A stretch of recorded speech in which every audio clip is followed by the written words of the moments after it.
듣고 믿음으로 성령이 임하였지 너희들이 할례를 받으니까 성령이 임하셨다, 그런 일이 없다는 거예요. 즉 듣고 복음을 듣고 믿을 때 성령이 임하는 것으로 보아, 그리고 그것이 하나님의 자녀가 된 하나님이 주신 초자연적인 기적인 것으로 보아 이것은 지금 못을 박는 거지요, 바울이. 그러므로 의롭다함을 받는 것은 어떻게 얻어요? 오직 믿음으로. 3절 너희가 이같이 어리석으냐? 성령으로 시작하였다가 이제는 육체로 마치겠느냐? 너희가 이같이 많은 괴로움을 헛되이 받았느냐? 과연 헛되냐? 너희에게 성령을 주시고 너희 가운데에서 능력을 행하시는 이의 일이 율법의 행위에서냐? 혹은 듣고 믿음에서냐? 듣고 믿을 때 하나님이 역사하시고 하나님이 우리를 거룩해 하시고 하나님이 성령을 주시고 하나님께서 놀라운 일들을 행하시는 것이죠. 지금이야 뭐 초자연적인 역사라 그러면 이제 오병이어 같은 경우는 떡 5덩어리가 있는데 그것을 가지고 막 그냥 아무리 뛰어도 계속 떡이 남아 있으면 초자연적인 역사예요. 그건 마귀할 수 없는 창조의 역사들입니다. 그러나 병이 난듯하다. 마약 먹여도 난듯해요. 마귀는 얼마든지 그런 어떤 임시적인 현상을 나타낼 수 있어요. 집회 갔더니 난 것 같아요. 마귀가 마약 준 거지. 조금 있으면 다시 아파가지고 하나님께서는 항상 뭐든지 온전하게 하세요. 그분께서 역사하실 때는 임시적인 것이 아니. 너희에게 성령을 주시고 너희 가운데 능력을 행하시는 이의 율법의 행위에서냐, 즉 할례를 받음이냐, 그리고 너희가 스스로 뭐 율법을 지킨다고 해서 그렇게 된 것이냐, 아니면 듣고 믿음에서냐? 답은 뭐예요? 듣고 믿음에서요. 즉 복음을 듣고 마음으로 주님께 드리는 것이죠.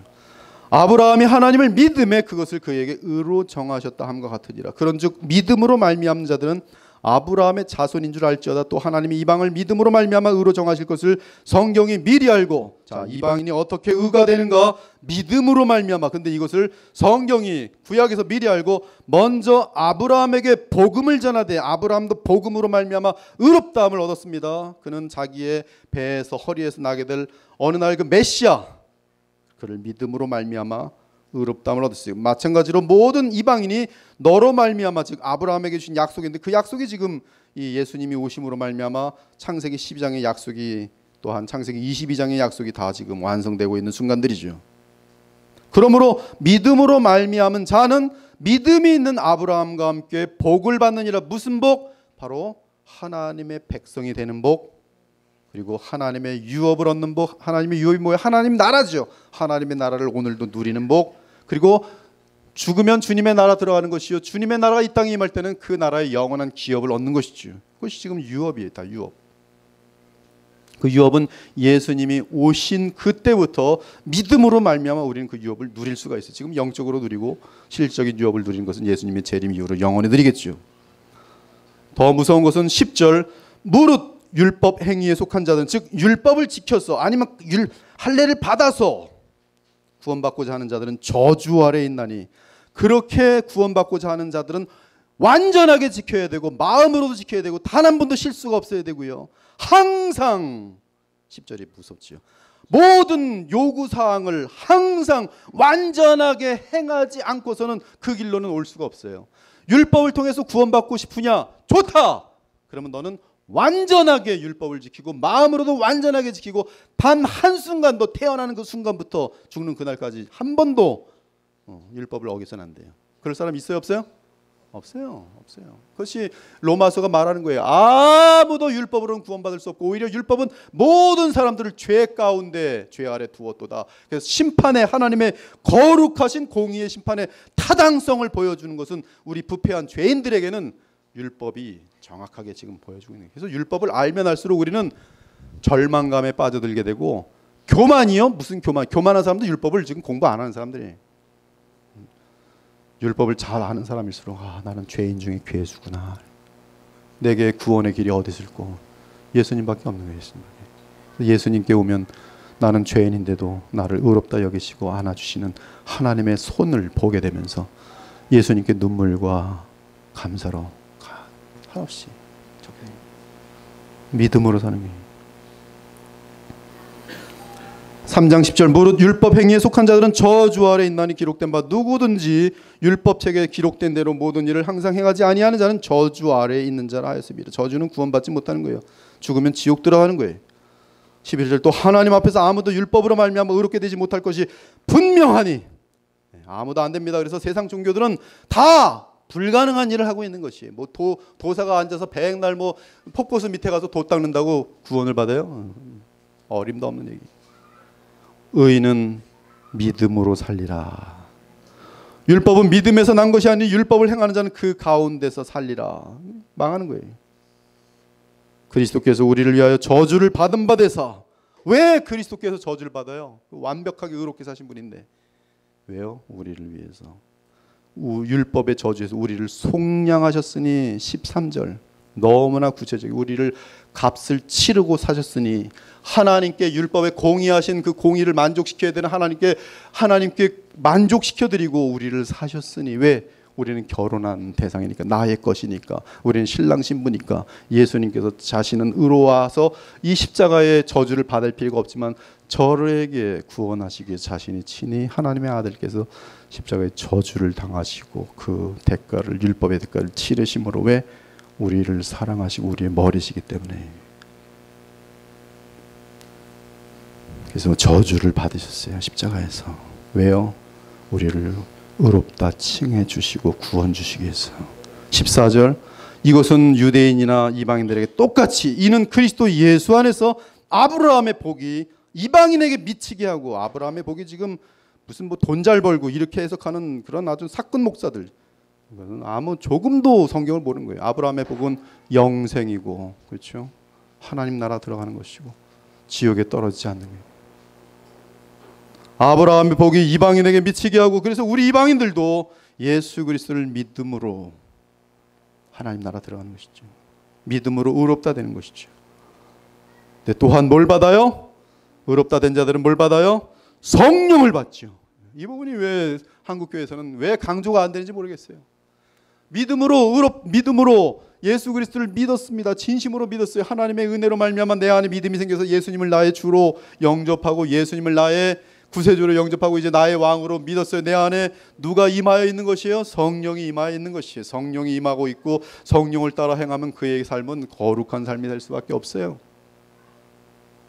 근데 많은 사람들이 예수님을 믿는 것을 보험 드는 것처럼 생각해서 보험 들어놨어. 성령과는 아무 관계 없어요. 근데 예수님 앞에 딱 섰더니 너 그때 믿었어요? 예, 보험 들었는데 그건 믿음이 아니야. 믿음이란 것은 예수님을 위해서 너도 이제 죽는 마음을 각오를 하고 이제 따라가는 것이. 우리 인간들이 얼마나 간교한지 몰라요. 나는 믿었네 마음껏 더 죄를 짓자. 바울이 말합니다. 그럴 수 없느니라. 너희는 오히려 십자가를 더럽히는 존재들이. 너희들이 정녕 예수 그리스도 사랑하고 믿는다면 감사한다면 정말 조금이라도 예수님의 은혜가 너 때문에 저주를 받으신 예수 그리스도께 감사한다면 우리의 마음은 나의 죄로 인하여 탄식하면서 변화되기 시작할 수밖에 없다는 것이. 어떻게 변화돼요? 내 힘으로 변화돼요? 그럴 수 없느니라. 누구를 따라 행해야 돼요? 내 안에 계신 예수 그리스도의 생명이 다시 성령을 따라 행함으로 우리는 주의 모습을 나타내게 됐어요. 불가능한 삶이 우리에게는 가능한 삶으로 나타나게 돼. 그것이 복음의 능력이.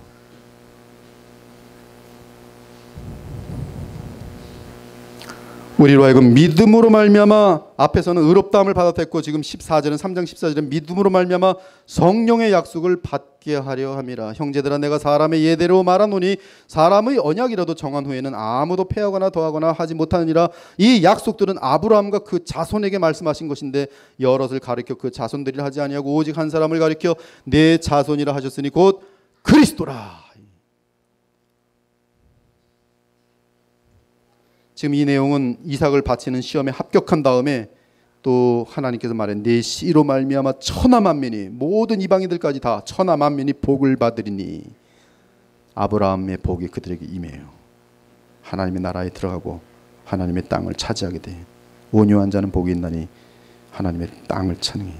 내가 이것을 말하노니 하나님께서 미리 정하신 언약을 430년 후에 생긴 율법이 폐기하지 못하고 그 약속을 헛되게 하지 못하느니라. 즉 의롭게 되는 것은 율법이란 것에 대해서 관련되기 전에 오직 하나님의 약속, 그분이 보내실 메시아를 믿음으로 우리는 의롭다 하고 믿음으로 성령을 받아요.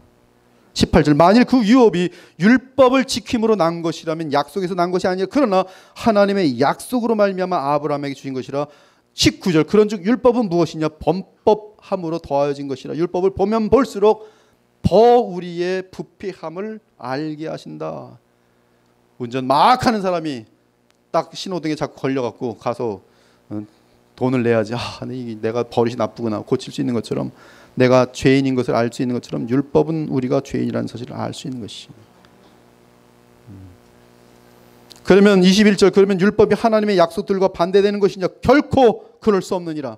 21절도 잘 알아야 돼요. 이 율법은 하나님과 반대가 되는 것이 아니, 단지 그 기능을 하는 것인데 그 기능은 무엇을 알려주는 거예요? 복음을 알려주는 거. 어떻게 의를 얻을 수 있는가, 어떻게 구원받을 수 있는가. 누굴 알려줘요? 예수님을 알려줘요. 그리고 예수님을 알게 된 사람들은 또한 할례가 아닌 율법 속에 담겨진 이 하나님의 아름다운 삶의 것들을 거기서 배울 수가 있어요.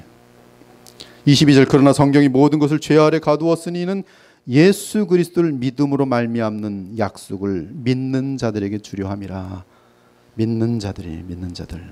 27절 다 같이 읽겠습니다. 27절 시작.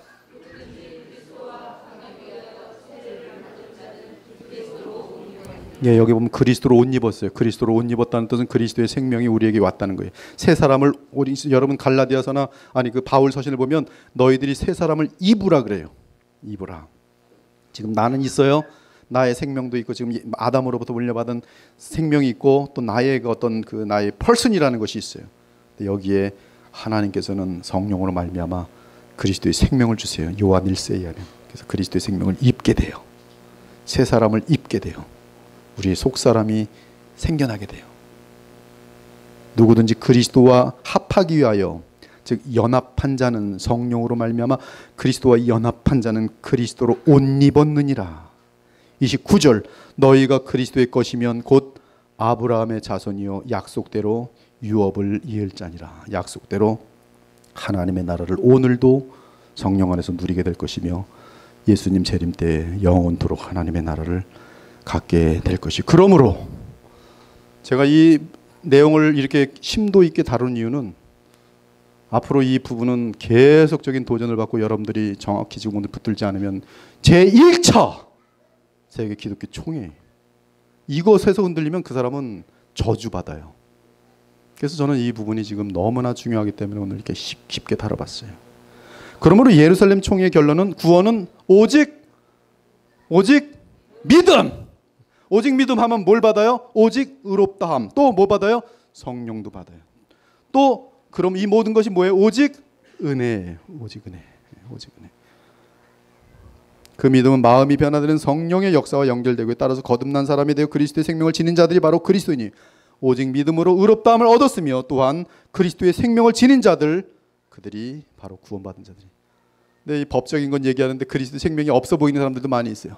저 사람은 이렇게 뭐 법적으로 제대로 맞는 것 같은 칭해칭해 하는데 싸나와가지고 말이야 그냥 생명은 전혀 없어요. 사랑도 없고 보면 칭해칭해 나는 그렇게 됐어 근데 죄만 짓고 앉아있고. 성령 받은 건 도대체 어디 갔어요? 거룩한 능력은 어디 갔어요? 영생을 얻었다는 것은 그리스도의 거룩한 생명을 얻은 것이요 이에 그리스도를 옷 입었다고 표현할 수 있는 것이고 새 사람 그리고 그리스도와 함께 감추어진 생명을 우리가 얻게 되었습니다. 이와 다른 복음을 전하는 것은 다 거짓 복음이요 그러한 복음으로는 거듭날 수 없습니다. 그러므로 우리는 유대교, 천주교에 대하여 거짓 복음이라고 선포할 수 있고 다른 복음이라고 선언할 수 있어요. 기타 이슬람 및 모든 타종교 그리고 사교 등은 결코 사람에게 거듭남 및 칭의 곧 완전한 의로움의 전가를 허락할 수 없으며 또한 성령께서 그들에게 임할 수가 없어요.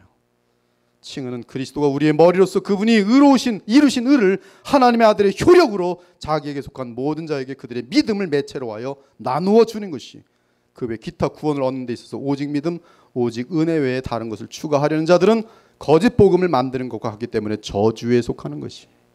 그것이 인간적으로 볼 때는 아무리 좋아 보이고 사회적으로는 그때 이 할례를 받아야지 구원 얻어서 이 사람들 아무 문제 없어요. 그 사람들 간음자도 아니고 무슨 도둑질자도 아니에요. 어쩌면 굉장히 의롭게 보이는 자들이 그런 것으로 대해주는 게 아니에요. 하나님의 진리가 어디 서 있는가. 왜? 지옥과 천국이 나눠지기 때문에. 구원론에 대한 제1차 예루살렘 총회에 도전하는 것은 이단 중에 가장 큰 이단이라고 볼 수 있습니다. 물론 이러한 이단에 예수님 당시와 바울 당시의 노골적인 복음의 원수로는 율법주의자들과 영지주의가 있어요. 그래서 이 두 개는 그냥 뿔입니다. 모든 이단들은 항상 율법주의 또는 영지주의에 거기서 벗어나지 못합니다. 그리고 그것은 바울 때도 있었고 요한 때도 있었고 예수님 때도 이미 있었어요. 율법주의자는 오직 율법을 잘 지켜서 구원을 얻자는 유대교와 같은 것이고, 영지자유는 어떤 특별 지식을 얻어서 우리만 신비 체험을 함으로 구원을 얻는 확신을 갖게 되는 거예요. 신비 체험에서 난 받았어, 방언 받았어, 너 방언 받았어 안 받았어? 방언 받았어, 나 체험했네, 구원 받았네. 너 그거는 영지주의예요. 그러나 복음은 십자가에 달리신 예수 그리스도 아는 것이며, 왜 그분이 거기에서 하나님의 저주를 받아서 죽으셔야만 하는지 바로 나 때문이라는 것, 내가 얼마나 흉악한 괴물이라는 것을 알고 나 대신 거기 달려 계신 저주받으신 예수님이 나라는 것을 알고 거기서 무한한 눈물과 감사가 흘러 넘치게 되는 것, 그것으로 말미암아 삶이 변화되고 마음이 변화되는 것, 그것이 바로 복음의 능력인 것이 거기에 성령이 역사하시는 것. 따라서 구원은 오직 하나님 편에서 선택과 역사에서 우리에게 주어져요. 인간의 힘으로 될 수 있는 것이 아니에요. 이 갈라디아서 그 뒤에 내용들은 지금 그러한 엄청난 그 내용들이 있는데, 이걸 다루면 구원론뿐이 못 다루게 될 것 같아요. 그래서 쭉 넘어가고, 나중에 그 여러분들 이게 다 그 인터넷에 다 올라가 있고, 이 구원에 대한 문제가 하나님의 주권이라는 사실에 대해서 갈라디아서에는 너무나 잘 나와 있으니까 그렇게 또 잘 배우시기 바라고, 제2차로 넘어갈게요.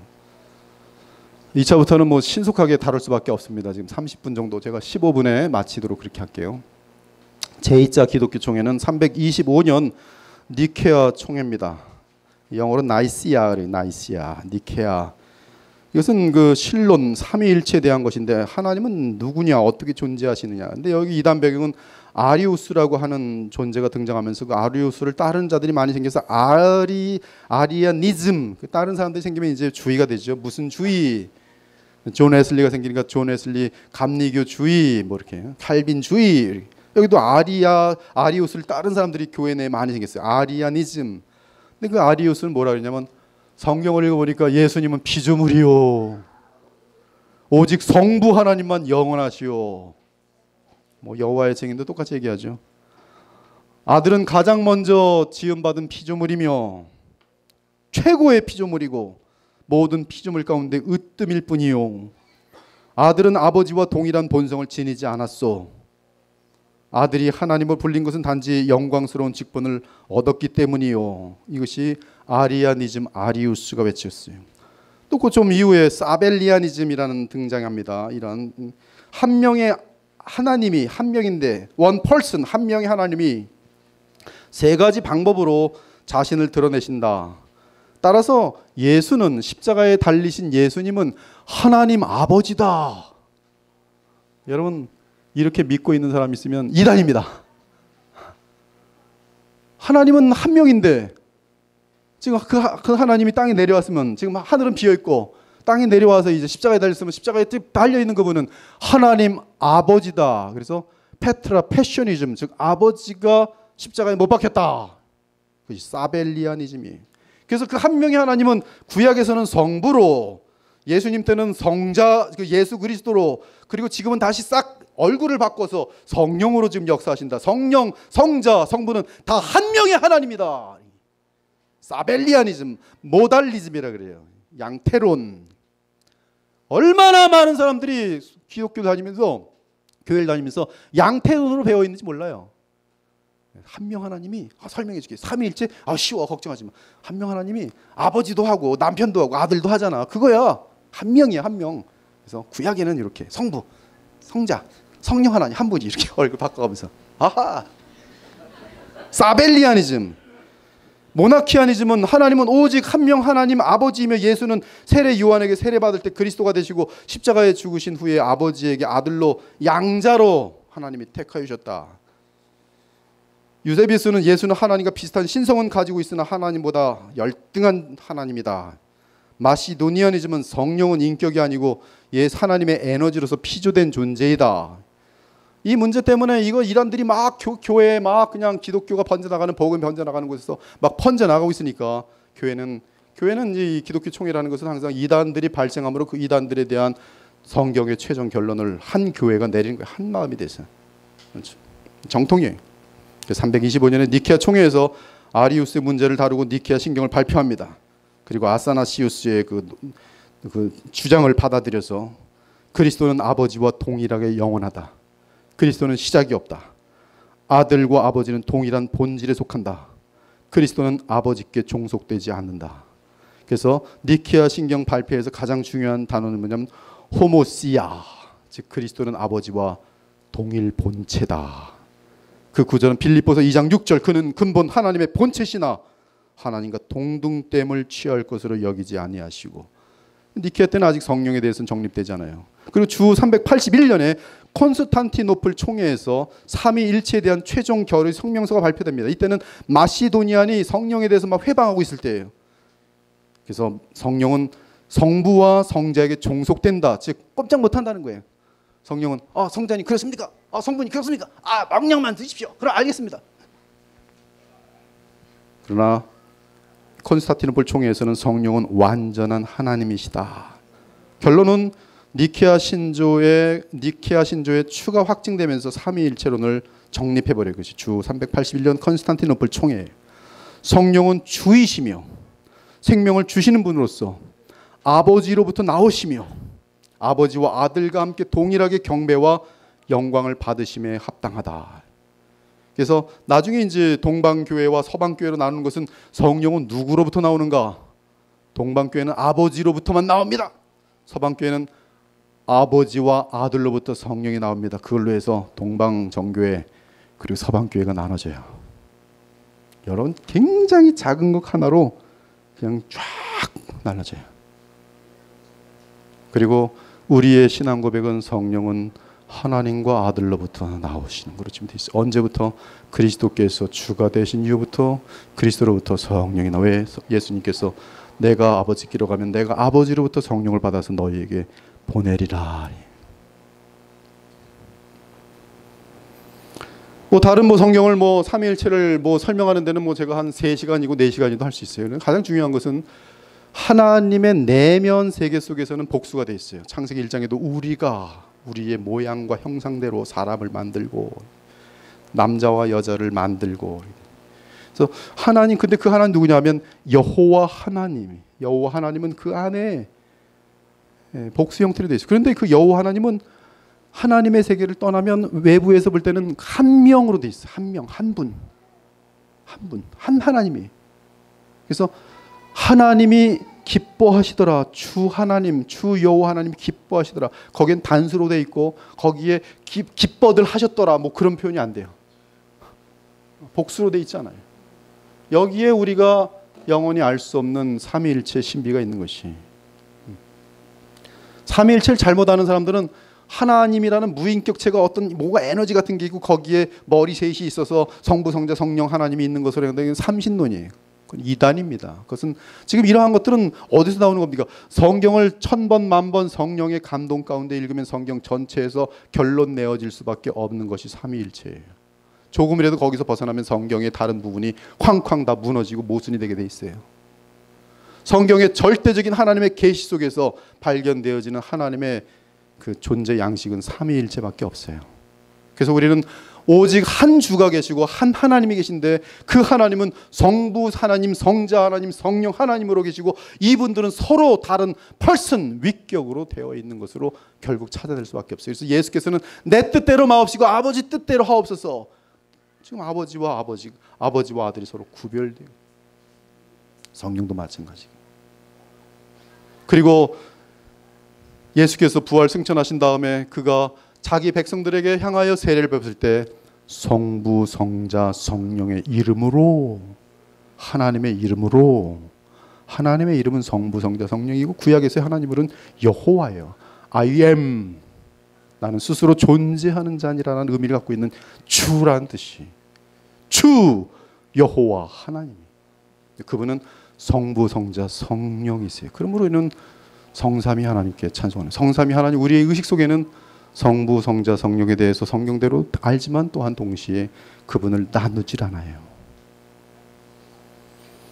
이것이 지금 도표로 하나님을 그릴 수는 없어요. 그러나 여러분들이 이건 뭐 이거 자료를 얻고 싶으면 그 제 블로그하고 카페 다 있으니까 성부, 성자, 성령이 계시고 성부도 하나님이시고 성자도 하나님이시고 성령도 하나님인데 성부는 성자와 다른 분이고 성자는 성령과 다른 분이고 성령은 성부와 다른 분이에요. 이것이 일단 간단하게 교회사에서 정립된 삼위일체의 그림이라고 될 수 있어요. 그리고 기타 이단들이 그 당시에 쭉 나와 있는데 군주론, 양태론, 양태론 성부 순환설로 이어지게 됐죠. 십자가에 달린 분은 아버지다. 성부 순환설. 그 다음에 성자 피조설, 성자 유사설. 비슷하긴 하지만 하나님은 진짜 멋있는 완전한 하나님은 아니고 반쪽 정도의 하나님, 뭐 유세비우스, 뭐 여기 보면 마시도니아는 성령은 에너지고 피조물이다, 뭐 이런 것들이. 이러한 것들을 가르치는 존재가 지금 이단 가운데 많이 있어요. 유니테리아니즘, 미국에 가면 유니테리아니즘이라고 많이 유니테리안 철치 쫙 가서 주마다 보면 얼마나 많은지 몰라요. 그 뭐예요? 한 명 하나님을 믿는 거예요. 하나님은 오직 한 명이에요. 삼일체? 그거는 인간들이 만들어낸 장난이에요. 삼일체입니다. 반면에 삼신론 믿는 사람도 많아요. 여호와의 증인은 또 여호와만 믿어요. 여호와만 하나님이에요. 성령은 에너지고 예수님 천사장이. 다니엘신론. 그 다음에 또 나오는 것은 이제 이단들이죠. 삼신론. 그 다음에 또 양태론, 하나님이 이런 거. 또 그 다음에 삼신론, 여기 또 뭐 이렇게 하나님 하나고 뭐 이렇게.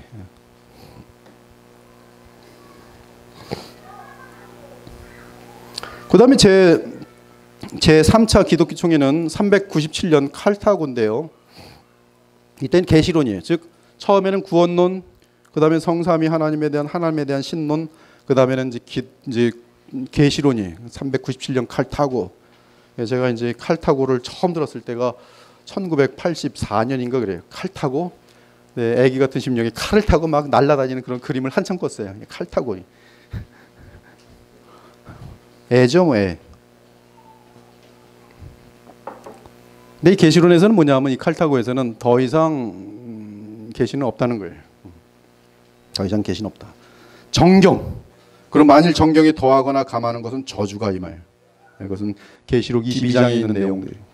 여기 보면 이 계시록을 계시록 책으로만 볼 수 있는 것이 아니라 이 계시록은 지금 이 성경 전체에 대한 마지막 부분으로서의 그런, 성경은 다 이 올게닉 그 유기체라 그러거든요.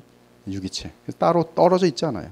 제 팔이 지금 제 몸의 한 부분인 것처럼 계시록 역시 성경이란 전체의 작품 속의 마지막 부분으로서 계시록의 내용은 지금 거기에다가 더하거나 감할 때, 물론 1차적으로는 계시록 의미지만 전체적으로 성경 전체를 의미하고 있어요.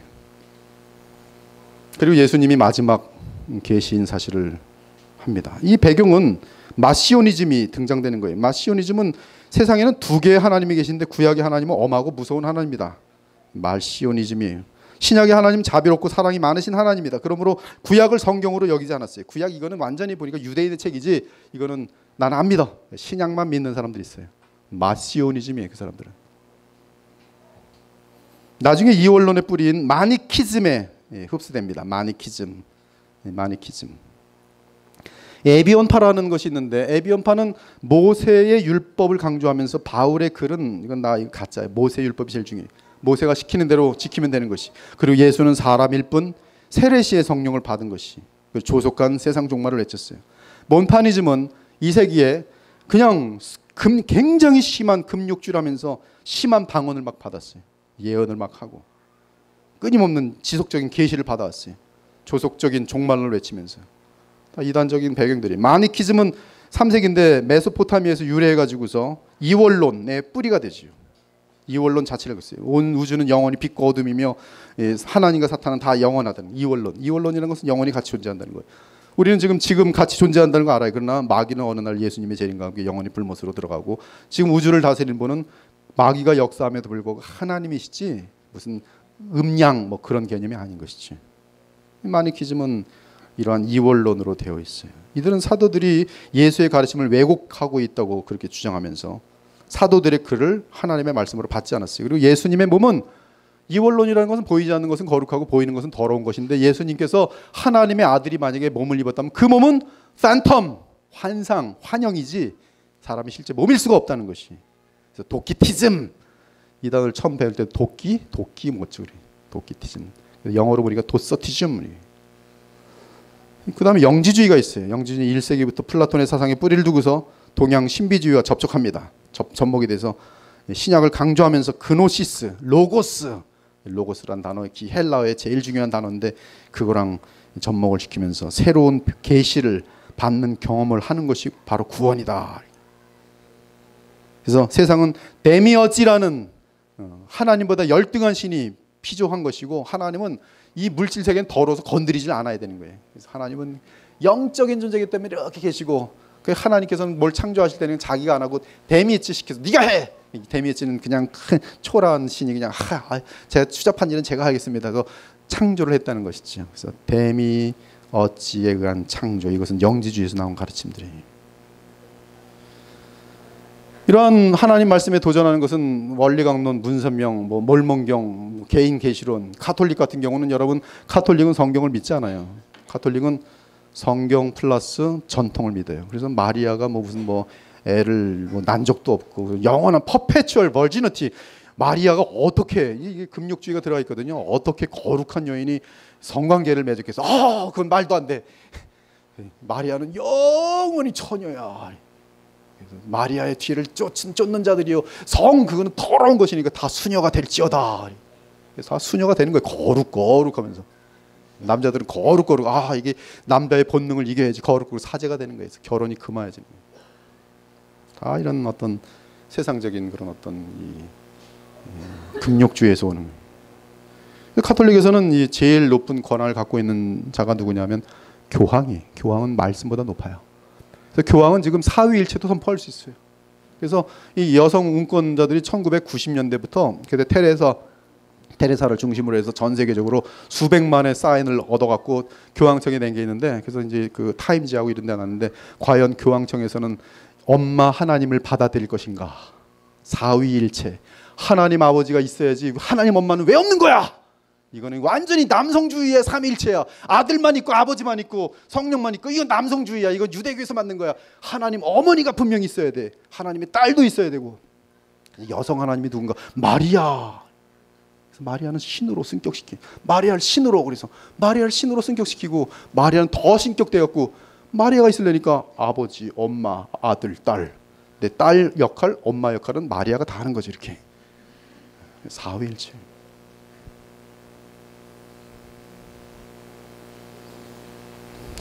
교황한테 지금도 동성애 다 올리고 있어요. 교황 동성애 죄가 아니라고 하십시오. 어떻게, 어느 쪽이 더 낫지? 교황이 발표하면 무흠이에요. 그건 영원한 진리예요. 그 자리에서 교황이 발표하면 그것이 진리, 영원한 진리가 돼요. 그 다음에 4차로 기독교 총회는 이제 기독론이 있는데, 그리스도는 완전한 하나님이며 동시에 완전한 사람이라는 내용인데요. 콘스탄티노플 총회에서는 성령은 하나님이라고 그때 선포하고, 아폴로니 네리어스를 이단 선언합니다. 그리고 에베소 총회에서는 네스토리안을 이단으로 선언해요. 칼세돈에서는 유티키아니즘을 이단으로 선언해요. 여러분들 이런 거 한 번도 만약에 안 들어봤으면, 지금 복음의 핵심이 누굽니까? 복음의 핵심의 주인공이 누구예요? 예수님에 대해서 별 관심이 없는 거예요. 예수님에 대해서 얼마나 많은 이단들이 등장했었는지 여러분들은 지금 아무것도 모르는 거예요. 요한일서 4장에도 예수님에 대해서 그가 육체로 오신 것을 시인하지 않는 영지주의를 비롯한 많은 이단들이 벌써 사도 요한의 활동 때 이미 교회에 막 들어오고 있었어요. 도키티즘은 예수님의 몸은 천사의 몸이었거나 사람의 몸으로 보였을 뿐이라고 했고, 마니키즘은 예수님의 몸은 환상이라고 했고, 영지주의는 예수님의 몸은 또 환상이라고 그랬고, 모나키아니즘은 예수는 단지 사람이며 세례받을 때 하나님 아버지여야 하나님의 아들로 입양되었다고 됐고, 아폴로나리오스는 예수는 사람의 영이 없고 예수의 영은 로고스인데 그러므로 완전한 사람으로 볼 수 없어요. 그래서 제3의 존재가 나타나요. 예수님은 영이라는 것은 하나님의 영이고, 사람은 혼만 있고 몸만 있어요. 짐승들처럼. 그래서 짐승이 로고스가 들어오면 딱 사람 예수님인 것처럼 돼버리는 거예요. 여러분, 짐승은 혼과 영이 없어요, 그죠? 영이 없어요. 네스토리스는 하여튼 그 한국에 무슨 불교하고도 연결돼 있다 그러는데, 하여튼 로고스가 예수의 영에 거하고 예수의 혼육은 사람이고, 예수 안에서 로고스의 퍼슨이, 혼육에는 사람의 퍼슨이 있어서 투 펄슨. 예수님은 두 개의 위격, 그 어떤 이걸 person이라는 단어를 참 그 번역하기 어려워요. 인격이라고 한국엔 돼 있지만 뭐 인격이 사람 인자 쓰고 있는데 인자는 빼고 격, 되게 어려운 단어죠. person. 예수님은 person이 둘이 있어요. 마치 두 사람이 속에 들어있는 거예요. 예수님 안에 하나는 하나님이라는 분이 계시고 여기는 또 사람이란 분이 있어서 어떻게 예수님 안에는 하나님이란 분, 사람이란 분이 거기서 같이 있는 거예요. 유티키스는 예수의 인성은 로고스에 흡수되어 새로운 본성이 생겨났어요. 모노피지티즘은 예수는 인간의 성품만 가지고 있어요. 성품. 모노텔리티즘은 예수는 인간의 의지를 가지고 있지 않고 신의 의지만 가지고 있어요. 정통으로는 예수 그리스도는 한 위격이시며 그분 안에 신성과 인성이 있어요. 신성과 인성은 서로 섞일 수 없으며 그분의 위격 안에서 서로 구별돼요. 그러나 그리스도의 위격 안에서 신성과 인성이 연합되며 또한 하나님의 뜻과 사람의 뜻이 연합되고 하나님과 사람, 하나님의 사랑과 인간의 사랑이 연합돼요. 여기 보면 성부, 성령, 성자의 위격이 있죠. 그렇죠? 성부, 성자 삼위일체죠. 그런데 성부가 사람이 됐어요, 안 됐어요? 안 됐어요. 성령이 사람이 됐어요, 안 됐어요? 안 됐어요. 말씀 하나님, 그렇죠? 하나님의 아들이신 성자가 사람이 되시면서 인성을 취하게 되세요. 인성을 취하게. 그래서 예수 그리스도는 어떤 순간에 인성 또는 신성에 따라 행하시는데 시간과 공간의 지배를 받는 것, 모든 것을 모르는 것을 배우는 것, 이런 것들은 인성에 속하지만 무소부재하시고 전지하시고 전능하시고, 그래서 그리스도는 지금 하나님 보좌에도 계시지만 그의 신성에 의해서 지금 성령으로 우리 가운데 지금 이 자리도 와 계세요. 믿으십니까? 네. 어떻게 그렇게 됩니까? 하나님의 말씀, 하나님의 말씀을 가지고 예수님에 대하여 알아가면 알아갈수록 예수님은 완전한 하나님이시고 완전한 사람인데 그분의 격은 하나예요. 그래서 그 예수님에 대한 이단들, 이게 휴먼, 인간, 디바인, 이게 신성인데 신성이 없다, 이거 이단이죠. 인성이 없다, 이단이죠. 여기는 뭐 인성이 없다, 뭐 같은 그런 이런 나뉘어졌다, 둘 존재다, 뭐 다 이런 거 다 하나 여기만 로고스만 뭐 아니고 로고스는 없다, 영은 없다, 영혼하고 몸만 있다, 그리고 나머지가 디바인이다, 뭐 이렇게 이런 것들은 다 지금 이단들이죠. 그래서 여러분들 요까지만 하고 오늘 마칠 텐데 사도신경 여러분에게 나눠드릴 텐데 제가 60부를 찍었는데 모르겠어요. 지금 한 15분까지 10분이면 될 거예요. 여기 지금 그 나머지 그 인간론에 대해서는 글쎄 거기까지 다룰 수 있으면 참 좋았을 텐데 또 간단하게 하여튼 좀 다뤄보게요. 하여튼 한번 여러분하고 같이 읽도록 하겠습니다. 사도신경은 뭐 날마다 읽는 거니까 건너뛰고 니케아 신경을 함께 읽겠습니다. 이건 니케아 신조가 나온 다음에 지금 나오게 된 거. 시작. 나는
네, 칼세돈 시조나 우리 남성 우리 형제님들이 한번 같은 마음과 목소리를 한번 우리 고백하죠. 칼세돈 신조 451년 시작.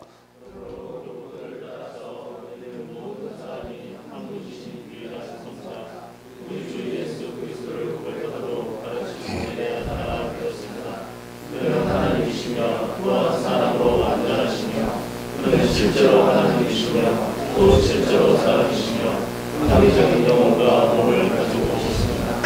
그의 신성에 관한 그는 선과 동일한 존재를 얻으셨고 또 그의 인성에 관한 그는 강한 존재를 배워온 모든 성과 가지십니다.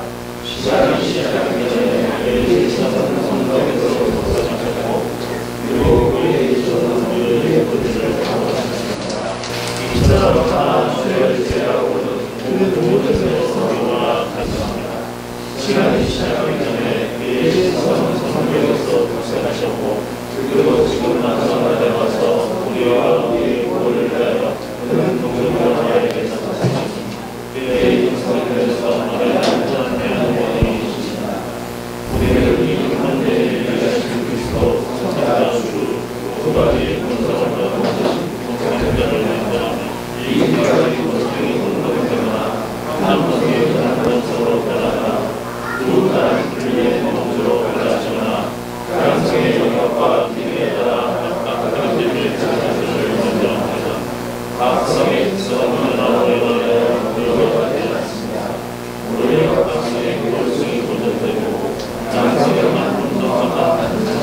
네, 구추 후 420년에서 450년 사이에 만들어진 아사나시우스 신조를 우리 교독을 할게요. 하나씩 읽고 제가 하나 읽고 여러분이 하나 읽고 제가 하나 읽고 여러분이 읽겠습니다. 누구든지 구원을 받고자 하는 사람은 모든 것 이전에 먼저 이 신앙을 소유해야 합니다.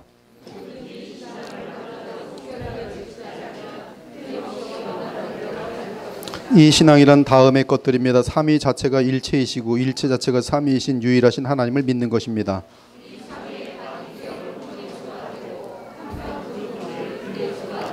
왜냐하면 아버지의 한 인격과 아들의 다른 인격 또 성령의 또 다른 인격이 계시기 때문입니다.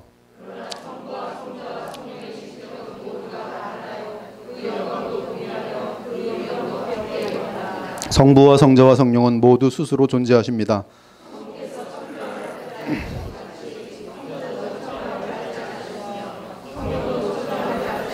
성부께서 다 이해할 수 없는 분이신 것 같이 성자도 다 이해할 수 없는 분이시고 성령도 다 이해할 수 없는 분이십니다.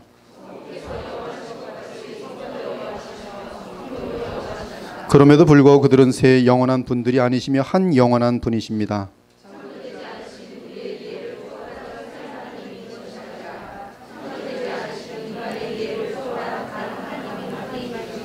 성부께서 전능하시듯이 성자와 성령도 전능하십니다.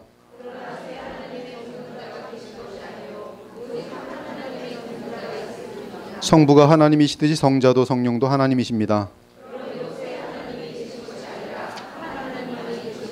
성부께서 주님이시듯이 성자도 성령도 주님이십니다. 우리는 이 각각의 삼위께서 다 스스로 존재하신 하나님이시요 주님이시라는 사실을 기독교의 진리로 받는 바입니다.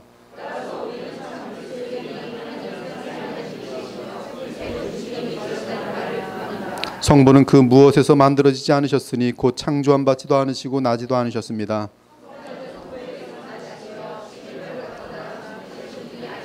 성령은 성부와 성자에게서 보내지셨으나 지음을 받았거나 창조되었거나 발생된 분이 아니시고 나오시는 분이십니다.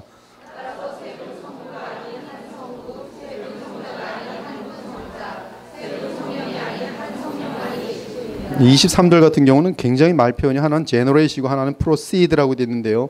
성령은 단번에 나오고 뭐 그런 게 아니라 지속적으로 지금 나오고 있는 그런 어떤 영원한 상태를 정확히 그리고 있는 내용들이 이런 것들이 다 설명할 수가 없습니다. 이러한 23절 같은 내용들을 알지 못하는 사람들은 성령 충만이라는 것을 이해하지 못해요. 성령 충만은 계속 지속적인 것이고 어떤 하여튼 하나님의 성령의 그 다스림 같은 것들에 대한 그런 개념들이 이런 데서 다 이어지도록 돼 있어요.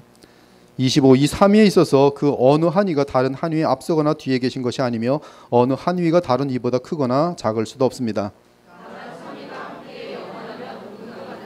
따라서 앞서 말한 대로 이 모든 것에서 삼위가 일체이시며 일체가 삼위인 하나님께서 경배를 받으셔야 할 것입니다.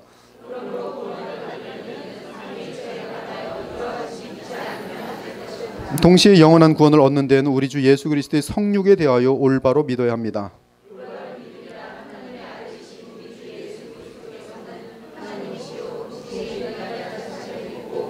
그는 성부의 본질에서 나신 신이시며 이 세상이 생기기 전에 나신 자여 동시에 인간으로서는 그 어머니의 본성을 가지고 이 세상에 탄생하셨습니다.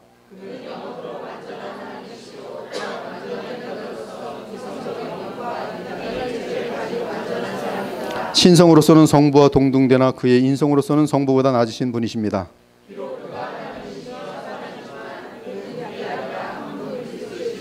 그가 하나인 것은 그의 신성이 육신으로 변화되었기 때문이 아니라 그의 인성이 신에게 덧입혀졌기 때문입니다.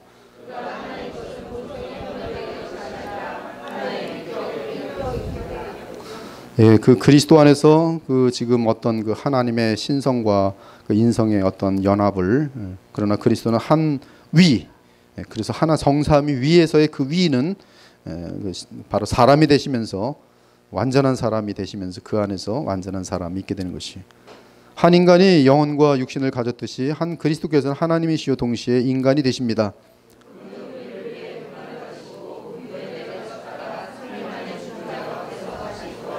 그는 하늘에 오셔서 전능하신 하나님 아버지 우편에 앉으셨으며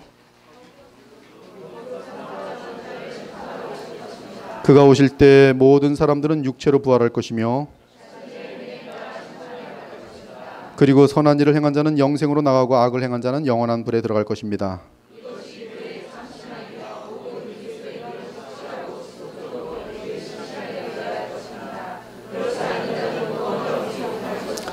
제5차 기독교 총회는 에베소 총회라고 할 수가 있는데요. 간단하게만 요약하고 넘어갈게요.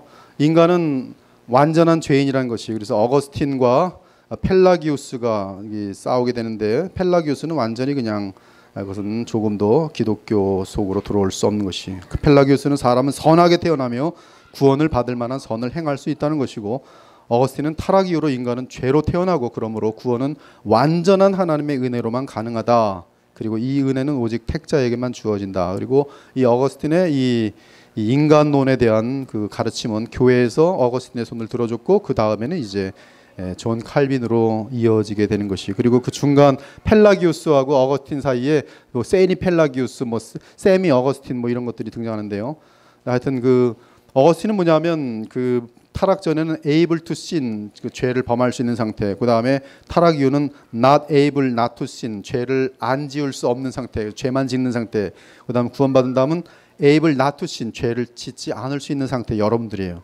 그 다음에 천국 들어가면 not able to sin, 죄를 지을 수 없는 상태, 네 가지 상태로 요약합니다. 그리고 이 전적 타락에 대한 것은 이제 켈빈의 가르침으로 이어지고 개혁주의로 이어지고 튤립이라는 돌트를 통해서, 돌트 총회를 통해서 total depravity, 전적 타락, 그리고 하나님은 unconditional election, 이것은 정확하게 갈라디아에서 너무 상세하게 나와요.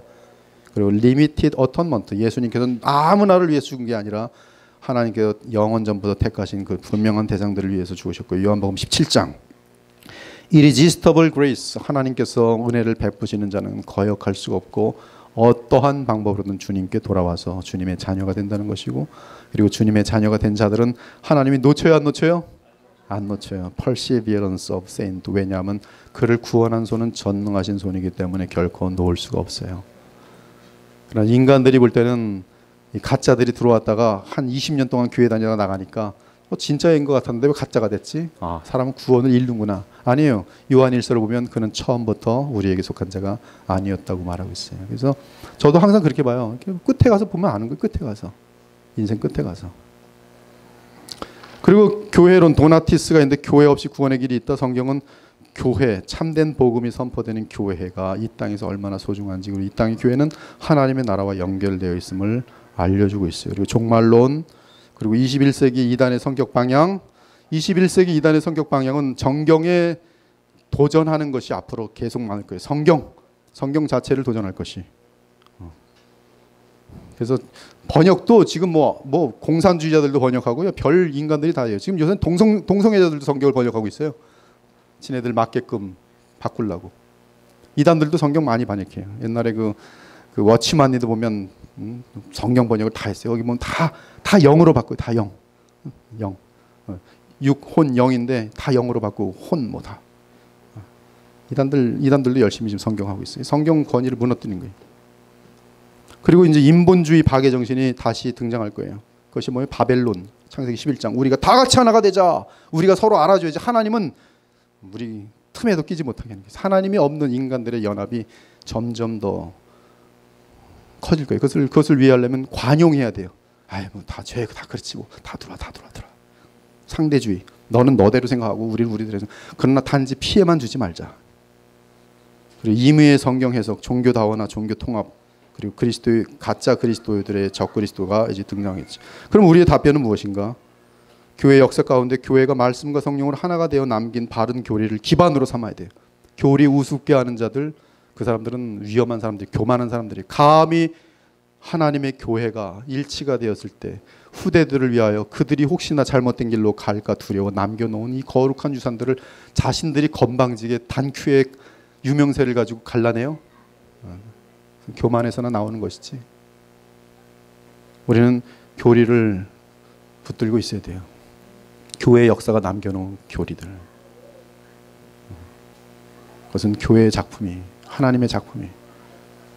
그리고 교리만 붙들지 말고 그 교리에 서서 교리는 어떻게 성경을 해석하는가, 어떠한 기틀을 갖고 있는가, 그리고 뭘 엄청나게 봐야 돼요?